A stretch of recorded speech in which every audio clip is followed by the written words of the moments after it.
National Broadcasting Company presents Radio City Playhouse, Attraction 11.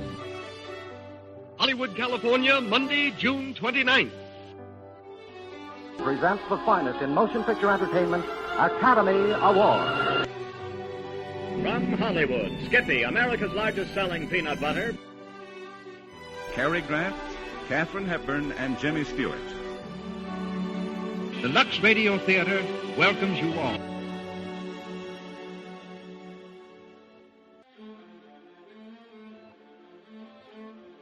Hello everyone, and welcome to Drama and Theater, brought to you by Dwayne Old Time Radio.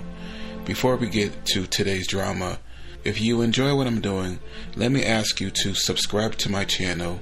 Subscribing is 100% free, and you will receive notifications on new posts.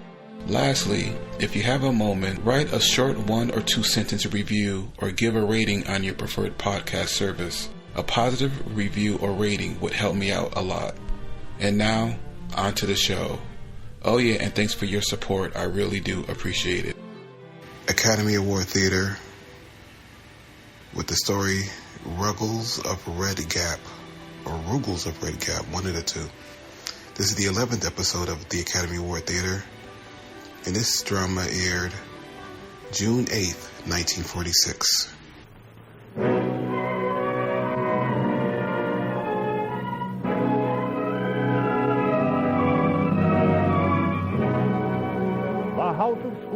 Manufacturing chemist to the medical profession since 1858, bring you Academy Awards.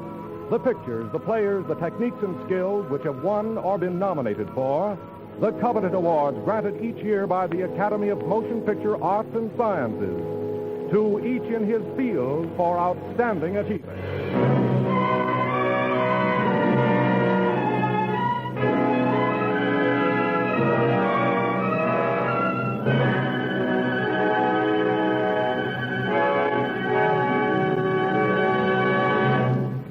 The House of Squibb, makers of the great family of Squibb medicinal products, today bring you 2 distinguished stars, Charles Laughton and Charlie Ruggles, playing the famous roles they created for the screen in that outstanding comedy drama, Ruggles of Red Gap.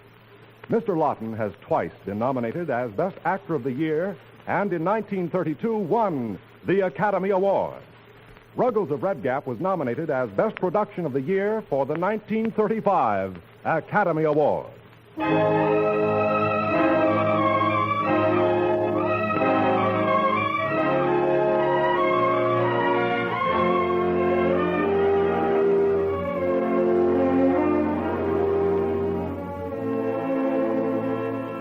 This is the story of a good American and how he grew. This is the story of Ruggles, a gentleman's gentleman, a man's man, an English valet whose master lost him in an unfortunate game of poker to a horny-handed American citizen of Red Gap, a friendly town of the far west. Do I understand your lordship to say that I was a stake in a game of poker? That's right.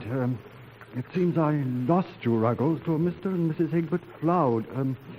Rather rustic chap, Egbert. Made a pile in mining, Ruggles.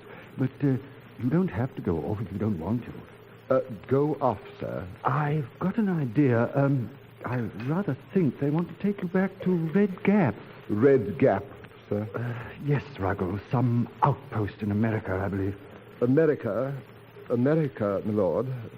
A country of slavery. Oh, I think that's all finished. I believe some chap of the name of Lincoln did something about it. I understand, my lord. There's the bell, Ruggles. I wouldn't be surprised if this isn't that chap Egbert. To collect you. To collect me, my lord?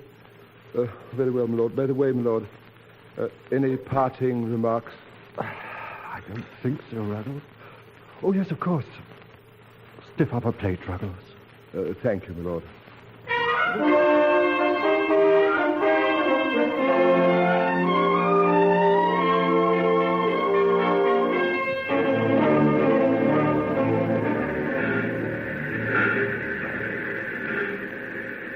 All out, Red Gap! Well, Ruggles, this is home. This is Red Gap. Pretty far from London, huh? Yes, sir. Are those cowboys, Mr. Cloud? Yep, friends and neighbors. Well, come on, let's go. And remember now, none of that fancy butler stuff with me around here, Bill. As far as I'm concerned, you're Colonel Ruggles. You get that? Colonel Ruggles. Yes, sir, but I mean to say, sir... Right. Come on, Effie, let's go. Oh, Miss Jill! Oh, my dear! How sweet of you to come and meet us. Oh, how smart you look in your cutaway. I'd never have known it was you. Yeah, well, I ain't so sure myself, daughter.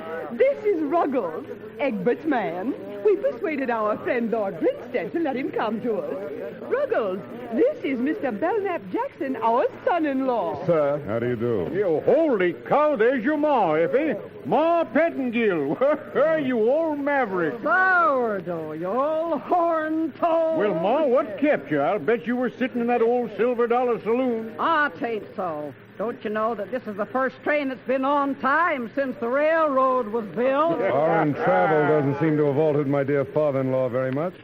I dare say you find him rather a trial after his lordship, eh, Ruggles? Not at all, Mr. Belknap Jackson. Quite the reverse. Hey, Sourdough, where'd you get that fancy suit? And that hat. Oh, baby. Excuse me, sir. Ma, meet the Colonel. Hi, Colonel. How do you do? Where's your uniform? Mater. Do I hear the voice of that darn dude, Belknap Jackson? Mater, you can't shake hands with him. He's a man's man. You bet your boots he is. Hello, Mother. Why, Effie. Well, darn me if you don't look like a real lady. Hey, boy? Mother, Ruggles is Egbert's servant. Well, too good for him if you ask me. Bring that luggage, Ruggles. Very good, sir. You're going to like it here, Ruggles. If Egbert likes you, you're a regular guy. And if you're okay with Egbert, you're okay with Red Gap. Thank you, madam. And don't be calling me Madam, Colonel. My name's Ma Pettingill. Yes, Ma. Well, come on, there's the wagon. Let's get going. Come on, Bill. Bill, me, sir. Oh, yes, sir. Oh, yes, just sir. a minute, Egbert. I have written out this notice, which is to be printed in the society page of our newspaper. The Flouds are accompanied by their English manservant, secured through the Earl of Grinstead. He will no doubt do much to impart an air of continental smartness to the Floud reception today. Whoa, that's some mess of words, huh? Now, you give that to Jake Henshaw, the editor of the paper himself. All right, Effie. Come on, Bill. Let's go. Go, sir. Yes, sir.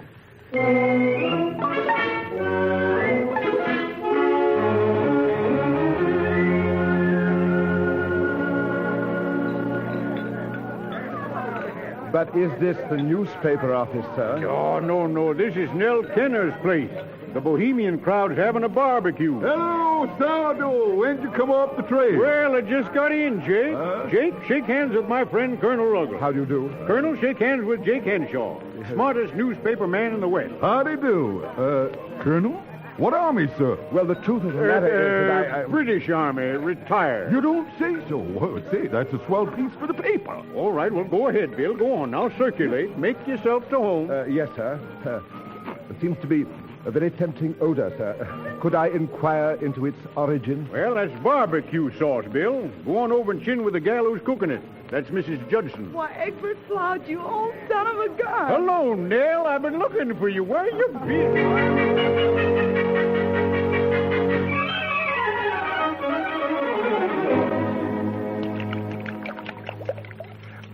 This meat sauce is really excellent, my good woman.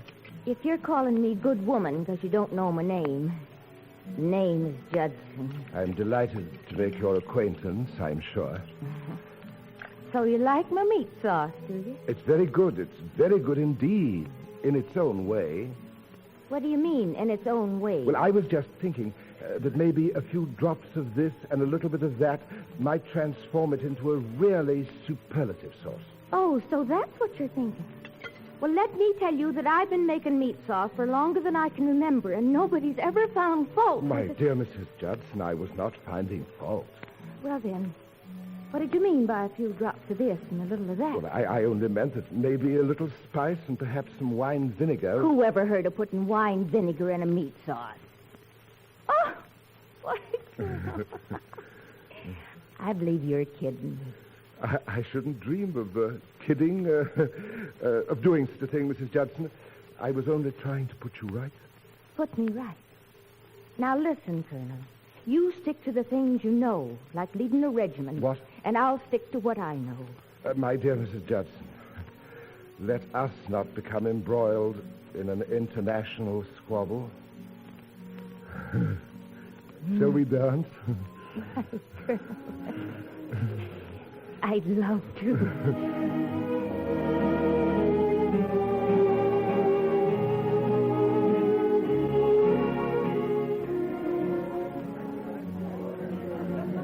Hey, cheese it, Bill. Here comes bad news himself. It's Belknap Jackson. Colonel, whatever is the matter? I must say you're the finest dancer I've ever had for a partner. Would you excuse me for just a moment, please? Well, Ruggles, what have you to say? Only that Mr. Egbert brought me here, sir, and told me to mix. I am endeavoring to obey his instructions. Don't be impertinent. I was driving past and I saw you dancing. Saw you with my very own eyes. Now, you'll leave this place immediately. Not without Mr. Egbert's orders, sir. What? I am sorry, sir. I say, was that you that kicked me, sir? Yes, it most certainly was. I hope that'll teach you a lesson. Why, he kicked me. Yes, sir. So I did, sir. Why, I did, didn't I?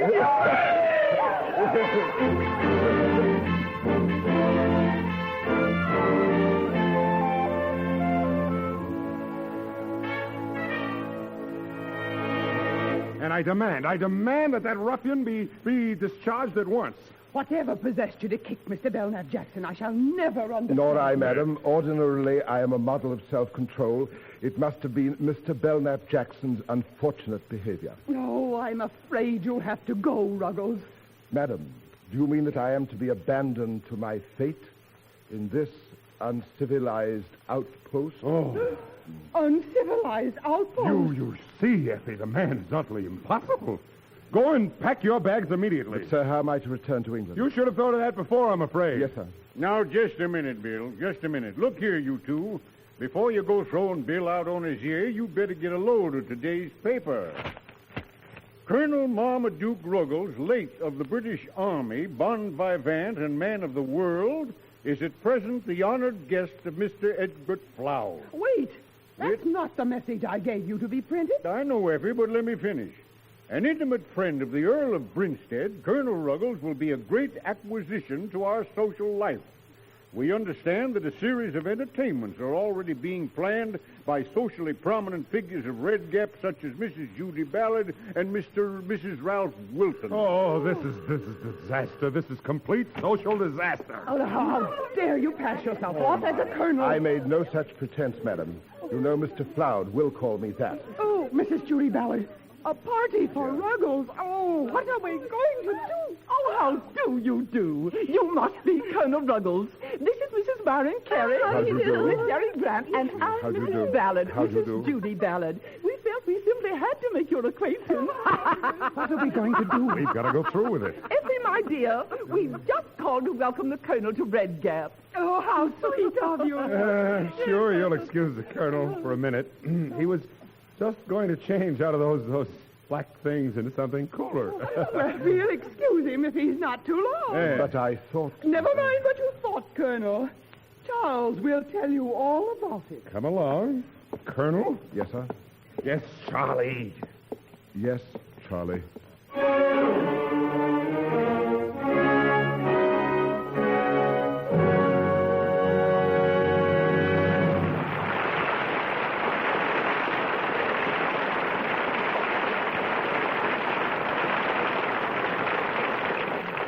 In just a moment, we bring you the second part of Academy Award.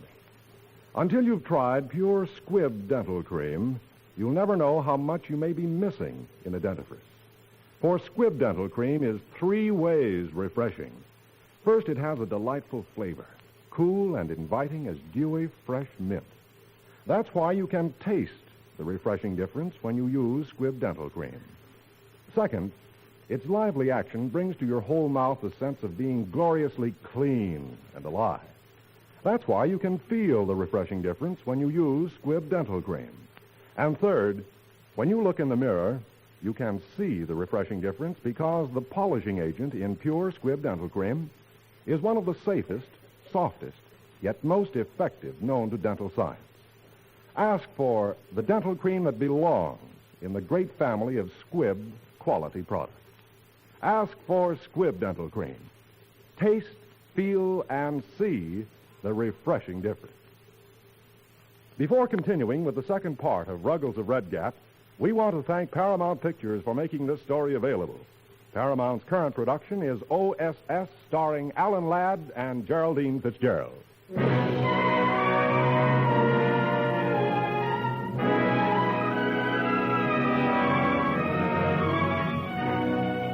And now the House of Squibb presents Part 2 of Academy Awards, starring Charles Laughton and Charlie Ruggles in Ruggles of Red Gap.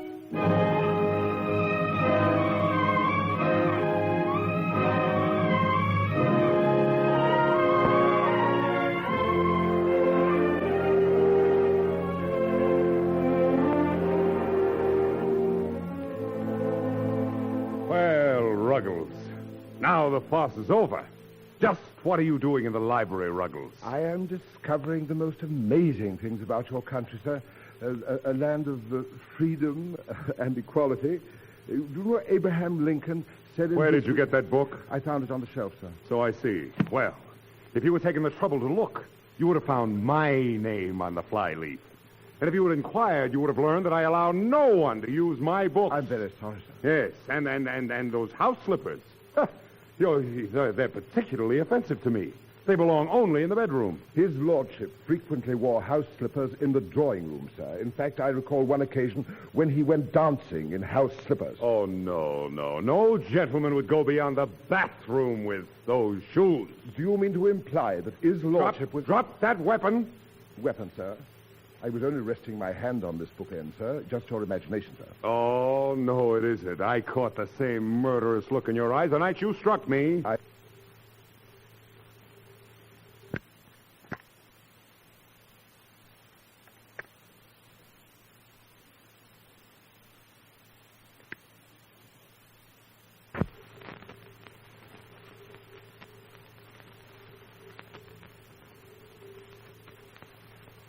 I hope that incident has been forgotten, sir. Well, it hasn't. And that's why I'm giving you notice.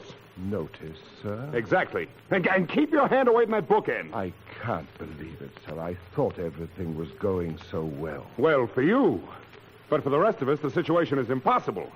Now, here's your ticket to San Francisco. I fancy you can manage to work your way to London from there. That's all, Ruggles. You'll just have time to pack and catch the number 36. South!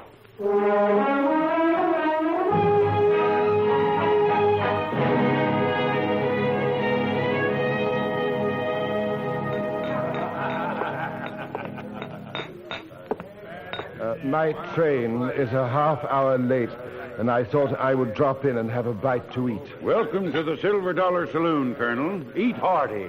Well, what are you doing here, Bill? Oh, Mr. Floud, sir. I hope you don't think that I followed you here, sir. I thought you were on your way to the ranch. We are. Only we thought it wouldn't hurt none if we split a bottle of liquor first. Well, what's eating you, Bill? Sit down. It's very nice of you to cover an awkward situation like this, sir. But I must ask to be excused. What's he talking about? First time I ever seen Bill drunk. I am not drunk. I just want you to know, sir, that I have only the kindliest feelings towards you both. Tight as a tick. And now, if you'll excuse me, I must catch my train. Train? Well, sit down here, Bill, and sober up. Please, sir, I am not in the least intoxicated. I am simply trying to tell you that you were undoubtedly justified in discharging me. We better humor him, huh? Yeah. Who fired you, Bill? Oh, Mr. Belknap Jackson, sir. But naturally, he was speaking for the family. It's very kind of you to furnish transportation to San Francisco, sir. To what? Let me see that ticket. No, he means it. You mean that dude, Belknap Jackson, tried to fire you? Why, yes. Well, skin him alive. Now remember, Ma, don't do nothing rash. He's your son-in-law. Oh, quit throwing that up to me. Then I am not... Why, Bill, we wouldn't fire you. Not even if you look like Belknap Jackson.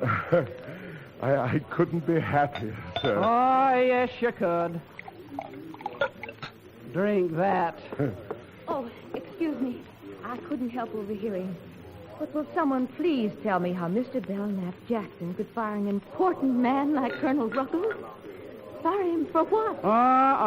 We spilled the beans that time. You may as well know, Mrs. Judson, that my introduction to Red Gap as Colonel Marmaduke Ruggles was a horrible mistake. I am no one. Oh, you must be somebody. No, I'm not. I am just a nobody. Yeah, but don't tell anybody, Mrs. Judson. You mean you're just a plain, ordinary human being, same as us? Oh, I couldn't be happy. Well, come on, drink up, Bill, and then we're going to up and move you back in the house. Ah, but I don't want to go back, sir. What do you mean you don't want to go back? Well, I appreciate all you have done for me, sir. But Mr. Belknap Jackson will never consider me more than dirt under his feet, you see. And this is America, sir. A land of freedom and equality. And I must take advantage of my opportunities, sir, like Lincoln did. We already got a president, Bill. Oh, I am not ambitious for public office, madam. But I would like to become a part of this great country. You see, I want to be free and equal. Well, isn't that what America offers? You bet your boots it is. Now, look what it says in the Constitution. What? Well, I guess Lincoln put it as good as anybody that day at Gettysburg. Remember what he said? What'd he say? Why, he said, Sam, what did Lincoln say that day at Gettysburg? Who? Oh, him. Yeah, why, he said, hey, Curly. Yeah? What did Lincoln say at Gettysburg? Search me, ask Ike. He reads the papers. What did Lincoln say at Gettysburg? Hurry up before I come over and bust you one. Hey, Ed, what did Lincoln say at Gettysburg? I don't know. I wasn't there. Well, what kind of a saloon is this where nobody knows the answer to a simple little question like that? Well, what are you mumbling about, Bill? Huh? Well, wait a minute. That's it. Go ahead, Bill. 77 years ago, our fathers brought forth on this continent a new nation, conceived in liberty and dedicated to the proposition that all men are created equal.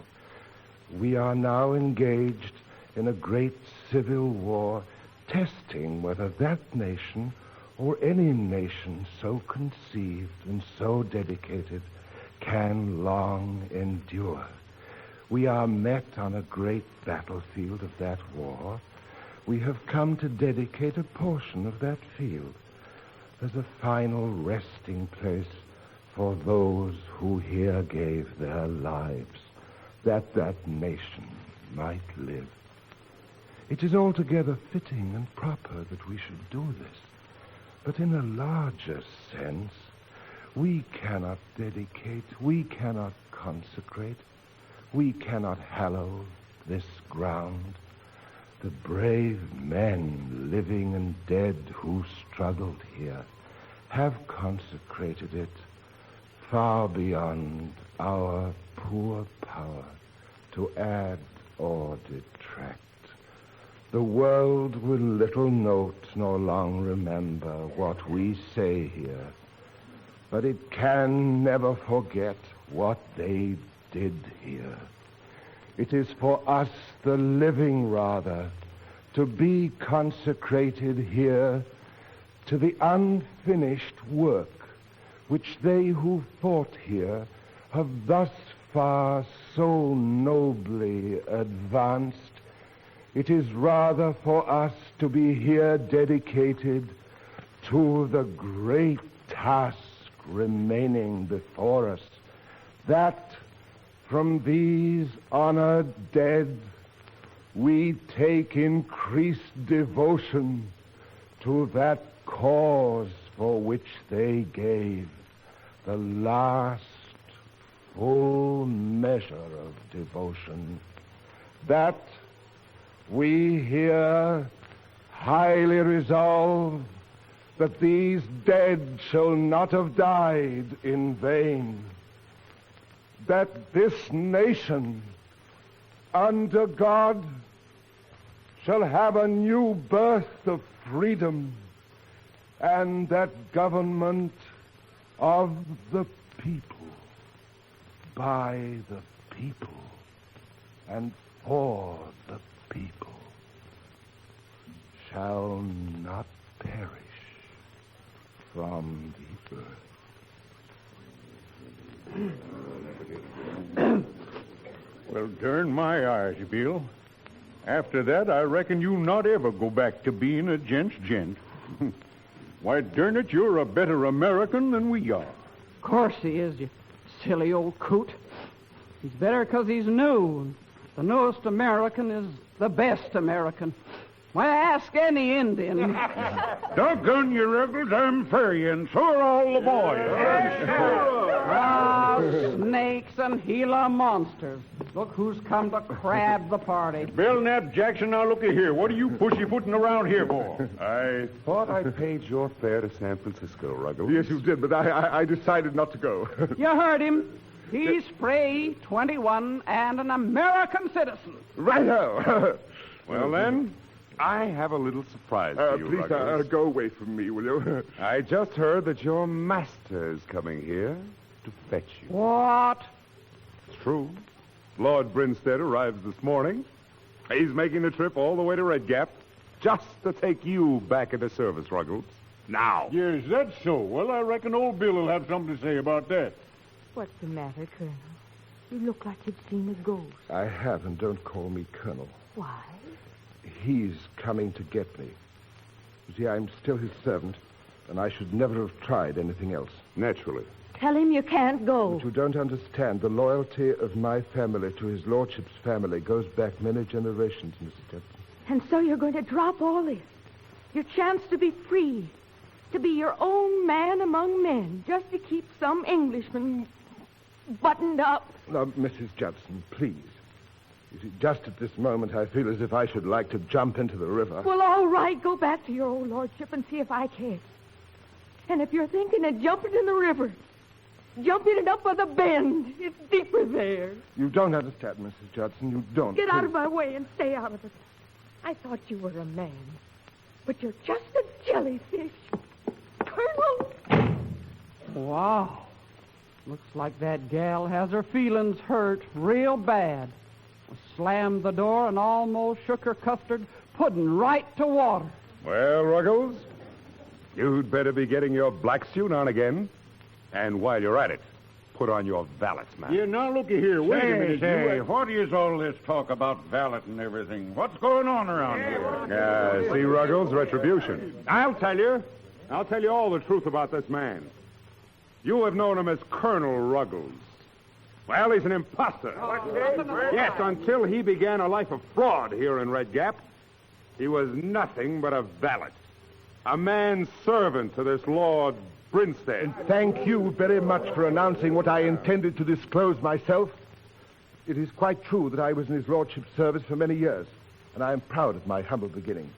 And I am proud, too, to begin again here in America. And this time, I shall begin a free man. Now, with your permission, Sam, I will ask this gentleman to leave your saloon. Permission granted. You asked me? No. I order you in the name of Sam. You see, this saloon caters only to the American spirit. And you do not represent the American spirit. You are a snob, sir. And a cancer. And a bounder, sir. Words fail me. Then grab that pudding, Bill, and give it to him. Pudding. Yes, of course, madam. The pudding. Mrs. Judson's tempting pudding. You dare to touch me, and I'll... You see, I did it, and I'm glad.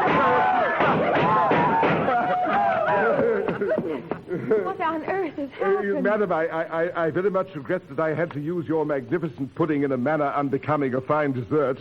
Bill, you did it.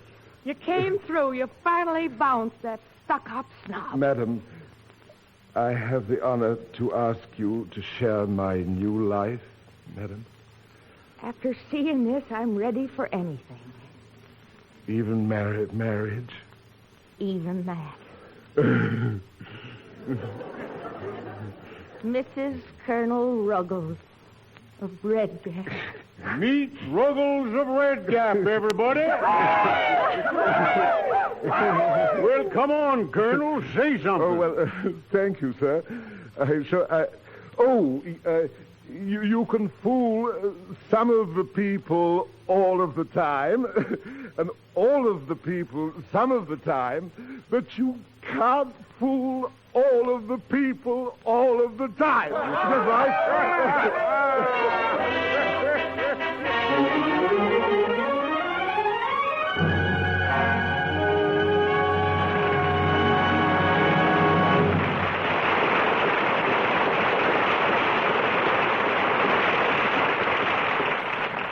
If you were to visit the Squibb laboratories, you could see vitamin D in the making. You'd have to put on dark glasses first, though, because you'd be shown a special lamp. A lamp so powerful that its ultraviolet light converts a substance with no vitamin D activity into a product with 18 million units of vitamin D per gram.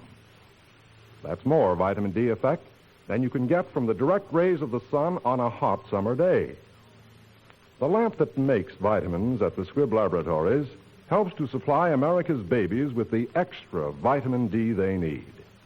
It is estimated that 80% of all American babies are now given extra vitamin D. That's why the incidence of rickets is steadily diminishing. And at the Squibb Institute for Medical Research, scientists are constantly seeking new ways in which vitamin D and the other essential vitamins may serve mankind. It's one more example of Squibb's endless quest for perfection. One more reason why Squibb is a name you can trust.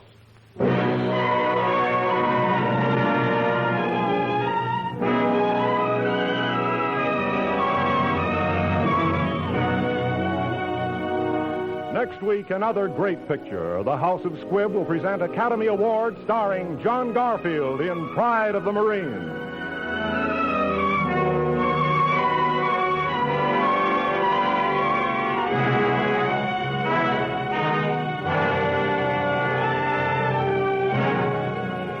Ruggles of Red Gap was written for radio by Frank Wilson, with an original musical score composed and conducted by Leith Stevens.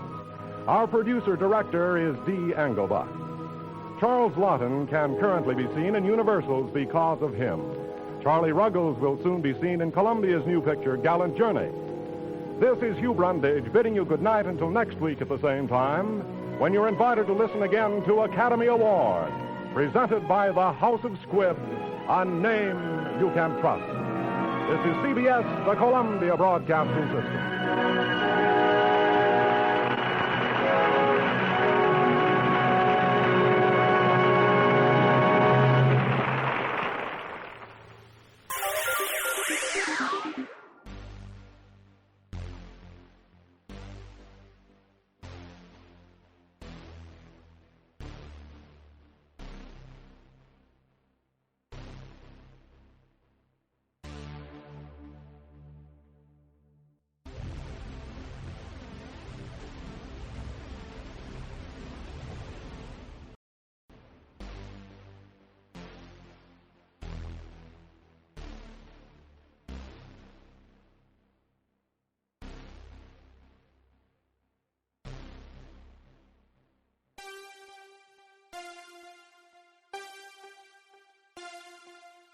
Thank you.